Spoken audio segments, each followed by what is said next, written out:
Zed here from YOMuscle. Just had a workout, sorry I'm a bit sweaty. Just been doing deadlifts, and while I've been doing that, it's inspired me to make this video on the bicep tear, which is a very common injury when it comes to deadlifting. It's generally associated with deadlifting. The bicep tear typically happens when you do a mixed grip deadlift, and basically when your arms are not completely extended out.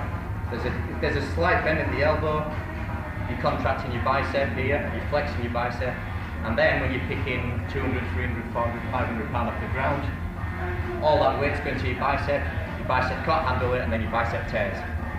So that's the bicep tear. Obviously we want to keep away from any sort of injury in the gym. So how can we avoid the bicep tear?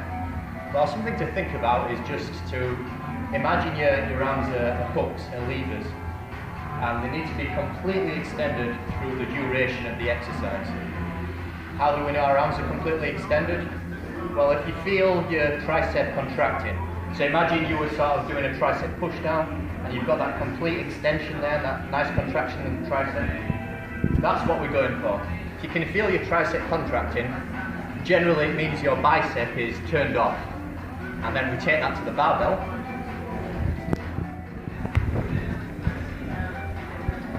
Completely extended arm. Hopefully your bicep shouldn't be doing anything during the movement when you've got completely extended arms like this. Common mistakes when it comes to the deadlift and potentially increasing the risk of a bicep tear. The first one's quite simple, but it's making sure your arms are even on both sides of the barbell. So it's easy to figure this out when you're doing a double overhand. It's easy to know that your arms are completely even. But what can happen during the mixed grip is if you flip your arm around, all of a sudden that's uneven. And you might not even realise this. And then when you're picking that weight up off the ground, you're putting your bicep in a potentially compromised position once again. Another thing to think about is when you're locking out the deadlift, this is a lockout position here. What I've seen before, and what I see quite a lot in the gym, is when people lock the deadlift out, they shrug the weight up. So it's something like this. If there's any type of shrugging motion going on, once again you're potentially bending your elbow and flexing your bicep, and once again that's going to cause a problem. So just a couple of things to think about. The best thing to do is to record yourself deadlifting.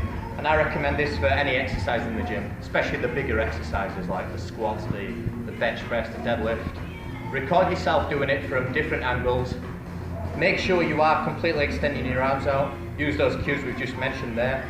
And obviously with the deadlift, you want to make sure you're not rounding your lower back as well.